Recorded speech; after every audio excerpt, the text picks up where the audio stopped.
DSSB ने pharmacist post के लिए वैकेंसी निकाल दी है, जिसके लिए ऑलरेडी 2 से 3 बार मैंने वीडियो अपलोड कर दिया है। मोबाइल से अलग और लैपटॉप की स्क्रीन से अलग वीडियो अपलोड कर दिया है, लेकिन उस वीडियो के नीचे काफी कमेंट आ रहे हैं जिसमें लोगों को थोड़ी प्रॉब्लम आ रही है क्वालिफिकेशन को लेकर या फिर अपने एप्लीकेशन डिटेल को फिल करने में। तो आज जो कि 18 अप्रैल है और लास्ट 2 दिन आपके पास बचे हुए हैं, तो एक बार आपको फिर से अच्छी तरीके से दिखा देते हैं कि आपको कैसे अपने फॉर्म को फिल करना है, जिससे आप इन 2 दिनों में कोई भी मिस्टेक ना करें और अपने फॉर्म को अच्छी तरीके से फिल कर सकें। तो यहाँ पर सबसे पहले आपको DSSB की ऑफिशियल वेबसाइट पर लेके चलते हैं। आपको साइन इन का ऑप्शन दिख जाएगा। रजिस्ट्रेशन करना मैंने ऑलरेडी कई बार सिखा दिया है, तो आपको पता ही होगा और आपने अपना रजिस्ट्रेशन कर लिया होगा। अगर नहीं किया है तो एक वीडियो आपको आई बटन में मिल जाएगा, जहाँ पर जाके आप अपना रजिस्ट्रेशन करना सीख सकते हैं। तो यहाँ पर आपको डायरेक्ट DSSB की ऑफिशियल वेबसाइट पर आने के बाद साइन इन करना है और अपनी डिटेल को देने के बाद लॉगिन कर लेना है। लॉगिन करते ही आपका डैशबोर्ड आपके सामने ओपन हो जाएगा। ऊपर ही आपको अप्लाई का बटन दिख जाएगा, जिस पर क्लिक करेंगे करंट नोटिफिकेशन का पेज आपके सामने आ जाएगा। यहाँ पर आपको स्क्रॉल डाउन करना है और फार्मासिस्ट के पोस्ट को सर्च करना है। सबसे नीचे आने के बाद आप यहाँ पे पोस्ट कोड देख सकते हैं 815/24, जिसकी बात आज की जाने वाली है।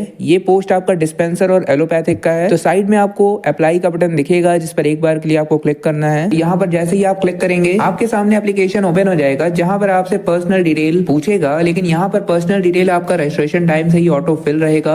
अच्छी तरीके से आपको इसका मिलान कर लेना है। नीचे आपसे प्रेजेंट एड्रेस और परमानेंट एड्रेस पूछा जा रहा है, तो सबसे पहले आपको प्रेजेंट एड्रेस फिल करना है। नीचे पिन कोड बताना है। इसके बाद आपको साइड में परमानेंट एड्रेस टाइप करना है। अगर दोनों अलग है तो आपको टाइप कर देना है। अगर सेम है तो बीच में आपको चेक बॉक्स दिख रहा होगा, जिस पर आप चेक करेंगे ऑटोमेटिक आपका प्रेजेंट एड्रेस ही परमानेंट एड्रेस में टाइप हो जाएगा। इसके बाद नीचे आपको कैटेगरी बताना है, जिसमें एक लिस्ट आ जाएगी general, OBC, SC, ST, EWS। तो आप किसी भी कैटेगरी से हैं, आपको यहाँ पे सेलेक्ट कर लेना होता है। अगर आप जनरल कैटेगरी से आते हैं तो आपको UR कैटेगरी सेलेक्ट करना होगा, जिसमें आपको कोई भी डिटेल नहीं मांगी जाएगी। लेकिन अगर आप OBC से आते हैं तो आपको OBC सेलेक्ट करना है। यहाँ पर आपको 2 ऑप्शन मिल जाते हैं, OBC दिल्ली या फिर OBC आउटसाइड दिल्ली। तो अगर आप OBC दिल्ली से हैं तो OBC दिल्ली को सेलेक्ट करें, नीचे आपको डिटेल देनी होगी।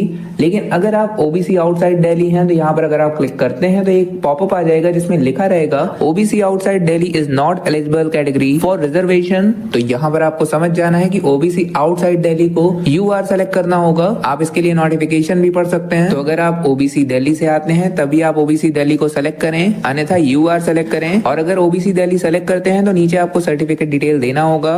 इसके बाद अगर आप SC या ST से आते हैं तो भी आपको सर्टिफिकेट डिटेल देना होता है, जिसमें आपको certificate number, issuing date, issuing authority और इशूइंग स्टेट आपको बताना होगा। स्टेट आप देखेंगे कि यहाँ पे दिल्ली ऑटोमेटिक सेलेक्टेड रहता है। आपको यहाँ पे लिस्ट आ जाएगी, तो अपने हिसाब से आपको लिस्ट में अपने स्टेट को सेलेक्ट कर लेना है जहाँ पर आपका सर्टिफिकेट इशू किया गया है। इसके बाद नीचे आपसे सब कैटेगरी पूछ रहा है, तो अगर सब कैटेगरी लिस्ट में दिए हुए किसी भी सब कैटेगरी में अगर आप आते हैं तो आपको टिक करना होगा, अन्यथा आप इसे खाली छोड़ सकते हैं। नीचे आपसे बोल रहा है कि डिबेयर्ड बाय बोर्ड और एनी अदर एजेंसी, तो यहाँ पर नो ऑटो सेलेक्टेड रहेगा। अगर आप किसी बोर्ड में डिबेयर किए गए हैं या फिर किसी एजेंसी द्वारा डिबेयर किए गए हैं तो आपको यस करके बताना होगा कि आप कितने समय तक के लिए डिबेयर किए गए हैं, और बाकी डिबेयर किए गए हैं तो आप इस फॉर्म के लिए एलिजिबल भी नहीं माने जाएंगे। तो यहाँ पर अपने हिसाब से आपको सेलेक्ट करना है। नीचे डिक्लेरेशन चेक बॉक्स पे चेक करने के बाद सेव एंड नेक्स्ट के बटन पे क्लिक कर देना है। ऐसा करते ही आप स्टेज 2 पे पहुंच जाएंगे, जहाँ पर आप देख सकते हैं कि आपको आपके डॉक्यूमेंट को अपलोड करना है, जिसमें आपको फोटोग्राफ, उसके बाद signature, left thumb, right thumb यहाँ पर आपको अपलोड करना होगा। तो चलिए एक एक करके हर एक इंस्ट्रक्शन को आपको बता देते हैं। तो यहाँ पर सबसे पहले आपको अपने फोटोग्राफ को अपलोड करना है, जो कि पोस्ट कार्ड में होना चाहिए। इंच की बात करते हैं तो 5x7 इंच यहाँ पर ऊपर लिखा हुआ है कि हाइट इंटू विड्थ आपका ऊपर लिखा हुआ है। इसके बाद इंस्ट्रक्शन साइड में लिखा हुआ है पिक्सल के लिए। तो अगर आप पिक्सल में बनाते हैं तो विड्थ आपको 480 पिक्सल रखना है और हाइट की बात करें तो 672 पिक्सल रखना है। फॉर्मेट आपको JPG या JPEG में रखना है और 300 KB आपका साइज होना चाहिए, तभी जाकर आपका यहाँ पर अपलोड हो पाएगा। तो चूज फाइल पे क्लिक करके आपको अपने डॉक्यूमेंट को अपलोड कर देना है। यहाँ पर साइड में आपको क्रॉप फोटो ऑनलाइन का एक थर्ड पार्टी वेबसाइट लिंक भी मिल रहा है, जिस पर जाकर आप अपने फोटो को रिसाइज कर सकते हैं। इसके बाद आपको स्क्रॉल डाउन करना है, नीचे आपको सिग्नेचर अपलोड करना है,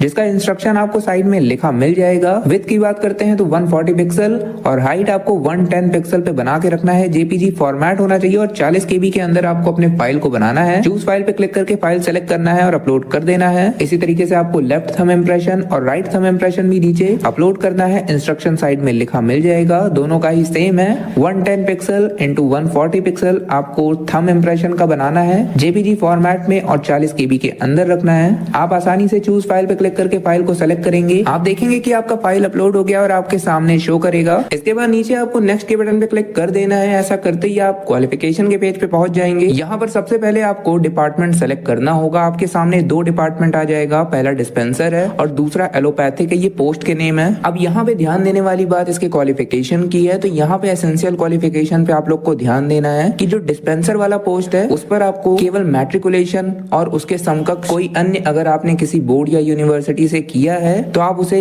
यहाँ पर फिल करना होगा आपको। उसके बाद सेकंड नंबर पे बोल रहा है कि must be registered as a qualified pharmacist dispenser with a recognised pharmacy council. उसके बाद तीसरे नंबर पे बोल रहा है कि 2 year experience as a pharmacist / dispenser. तो यहाँ पर ये तीनों होने चाहिए, तब आप डिस्पेंसर का पोस्ट अप्लाई कर सकते हैं। नॉलेज ऑफ हिंदी भी इसका क्वालिफिकेशन है। तो यहाँ पर इन चीज का ध्यान रखें। बहुत से लोगों का कमेंट आ रहा था कि यहाँ पर डिप्लोमा नहीं मांगा जा रहा है। तो देखिए, डिप्लोमा के लिए नीचे एलोपैथिक के क्वालिफिकेशन की बात करेंगे तो अगर आप एलोपैथिक वाला पोस्ट सेलेक्ट करते हैं तो आपको वहां पे डिप्लोमा मांगा जाएगा, लेकिन अगर आप डिस्पेंसर सेलेक्ट करेंगे तो आपको डिप्लोमा नहीं मांगा जाएगा। तो इसीलिए यहाँ पे पहले आपको एसेंशियल क्वालिफिकेशन पढ़ना है, उसके बाद ही अपने पोस्ट को सेलेक्ट करना है। तो अभी आपको अच्छी तरीके से बताते हैं। तो ये हो गई डिस्पेंसर की बात। अब एलोपैथिक की बात कर लेते हैं। तो यहाँ पे आप सेकंड नंबर पे देख सकते हैं इसका क्वालिफिकेशन जो है उसमें आपको 3 एसेंशियल क्वालिफिकेशन की बात की गई है। तो पहले नंबर पे यहाँ पे लिखा है कि मैट्रिक या फिर इसके समकक्ष आपका कोई क्वालिफिकेशन आपके पास होना चाहिए। सेकंड नंबर पे आपसे डिप्लोमा की बात की गई है जो कि एलोपैथिक फार्मेसी में होना चाहिए किसी भी इंस्टीट्यूट से। उसके बाद तीसरे नंबर पे बोला गया है कि must be registered with the Indian pharmacy council. तो यहाँ पे सबसे पहले आपको एसेंशियल क्वालिफिकेशन अच्छी तरीके से पढ़ना है डिस्पेंसर और एलोपैथिक का। उसके बाद आपको अपने क्वालिफिकेशन के हिसाब से डिस्पेंसर या एलोपैथिक या फिर दोनों पे टिक करना है। उसके बाद नीचे आपको सेव एंड नेक्स्ट कर देना है। ऐसा करते ही आप नेक्स्ट पेज पे पहुंच जाएंगे जहां पे आपको हर एक डिपार्टमेंट में जो कि आपने सेलेक्ट किया है क्वालिफिकेशन बताना होता है। तो यहाँ पे select department to fill qualification में जाने के बाद आपको आपके द्वारा सेलेक्ट किए गए डिपार्टमेंट दिख जाएंगे। अगर आपने एक किया है तो आपको एक दिखेगा वरना 2 दिखेगा। तो यहाँ पे पहले नंबर पे मैं डिस्पेंसर को सेलेक्ट करता हूँ। डिस्पेंसर सेलेक्ट करने के बाद नीचे आप देख सकते हैं कि सेलेक्ट क्वालिफिकेशन कैटेगरी में आपको लिखा मिल जाएगा must have pass the matriculation plus must be registered as a qualified pharmacist dispenser with a recognised pharmacy council. इस पर आपको टिक कर देना है। टिक करते ही नीचे आपके सामने कुछ बॉक्स आ जाएंगे जिसमें आपको एसेंशियल क्वालिफिकेशन को फिल करना होगा। तो यहाँ पे आपको क्वालिफिकेशन में केवल एक ऑप्शन मिलेगा मैट्रिकुलेशन का। तो अपने मैट्रिकुलेशन की डिटेल को यहाँ पे फिल करें। Qualification, discipline, percentage, state, board name, passing month, passing year आपको सेलेक्ट करना है। साइड में इंसर्ट के बटन पर क्लिक करना है। ऐसा करते ही आपकी डिटेल आपके सामने आ जाएगी। उसके बाद नीचे आपको must be registered as a qualified pharmacist dispenser with a recognised pharmacy council पे टिक कर देना है। उसके बाद do you want to finally save आपको करना होगा। आपका क्वालिफिकेशन सेव हो जाएगा। उसके बाद नीचे आपको डिजायरेबल एजुकेशन डिटेल में नॉलेज ऑफ हिंदी पे यस या नो में आपको बताना होगा। अगर आपको नॉलेज है तो यस करें अन्यथा नो कर दें। इसके बाद इस डेटा को भी आपको do you want to finally save करके सेव कर देना है। नीचे आपको एसेंशियल एक्सपीरियंस के बारे में पूछा जा रहा है जो कि 2 ईयर का होना चाहिए। तो name of post, date from, date to, employer name, employer contact number, employer address, आपको हर एक डिटेल को यहाँ पे फिल करना है। उसके बाद इंसर्ट के बटन पे क्लिक करना है। ऐसा करते ही आपके सामने आपका डेटा आ जाएगा। उसके बाद do you want to finally save का बटन आपको नीचे दिखेगा जिस पर क्लिक करने के बाद आपको डेटा सेव कर देना है। उसके बाद डेटा सेव होने के बाद आपको सेम पेज पर ही select department to fill qualification पे वापस से जाना है। हम लोगों ने डिस्पेंसर की क्वालिफिकेशन को फिल कर लिया है। अब एलोपैथिक पे जाना है तो एलोपैथिक वाले पोस्ट को सेलेक्ट करेंगे। डिपार्टमेंट सेलेक्ट करने के बाद नीचे आपको सेलेक्ट क्वालिफिकेशन कैटेगरी वापस से दिख जाएगी जिसमें मैट्रिकुलेशन और equivalent plus diploma in allopathic pharmacy plus must be registered with the Indian pharmacy council. यहाँ पर ये क्वालिफिकेशन आपको दिखेगा तो आपको टिक करना है। टिक करते ही नीचे आपको क्वालिफिकेशन फिल करने के लिए कुछ बॉक्स मिल जाएंगे जिसमें आपको मैट्रिकुलेशन और दूसरे नंबर पे डिप्लोमा को फिल करना होगा। तो एक एक करके फिल करके आपको दिखाते हैं। तो यहाँ पे क्वालिफिकेशन सेलेक्ट करें, डिसिप्लिन बताएं, परसेंटेज बताएं, state, board name, university name select करें, पासिंग मंथ, पासिंग ईयर बताएं। उसके बाद आपको इंसर्ट कर देना है। आपका मैट्रिकुलेशन की डिटेल आपके सामने आ जाएगा। उसके बाद नीचे आपको ऐड का ऑप्शन मिलेगा जिस पर क्लिक करेंगे आपको सेकंड ऑप्शन फिल करने का ऑप्शन आ जाएगा। जाएगा। तो यहाँ पर आपको डिप्लोमा सेलेक्ट करना है, उसके बाद डिप्लोमा का डिसिप्लिन बताना है, परसेंटेज बताना है, स्टेट बताना है, बोर्ड यूनिवर्सिटी नेम बताना है, पासिंग मंथ पासिंग ईयर बताने के बाद इंसर्ट कर देना है। ऐसा करते ही आप देखेंगे कि आपके मैट्रिकुलेशन और आपके डिप्लोमा की डिटेल आपके सामने आ गया है। नीचे आपको एक चेक बॉक्स दिखेगा जिसके सामने लिखा हुआ है must be registered with the Indian pharmacy council. तो इस पर आपको चेक बॉक्स पे चेक करना है। नीचे do you want to finally save के बटन पे क्लिक करना है और अपने डेटा को सेव कर देना है। ऐसा करते ही आप देखेंगे कि आपके दोनों क्वालिफिकेशन फिल हो चुके हैं और दोनों ही डिपार्टमेंट में क्वालिफिकेशन फिल हो चुके हैं। उसके बाद नीचे आपको नेक्स्ट के बटन पे क्लिक कर देना है। ऐसा करते ही आप देखेंगे कि आप फाइनल एप्लीकेशन के प्रीव्यू पे पहुंच चुके हैं, जहां पे आपको हर एक डिटेल वापस से दिखाई जाएगी। तो यहाँ पे आपको अपने हर एक डिटेल को अच्छी तरीके से देख लेना है, किसी भी प्रकार की गलती नहीं रहनी चाहिए। स्क्रॉल डाउन करने के बाद नीचे आपको डिक्लेरेशन के चेक बॉक्स पे चेक कर देना है और फाइनल सबमिट करना है अगर हर एक डिटेल सही है तो, और अगर गलत है तो आपको पहले उसका सुधार करना है, उसके बाद आने के बाद आपको फाइनल सबमिट करना है। क्योंकि अगर एक बार आपने फाइनल सबमिट कर दिया तो आप अपनी गलती का सुधार नहीं कर पाएंगे,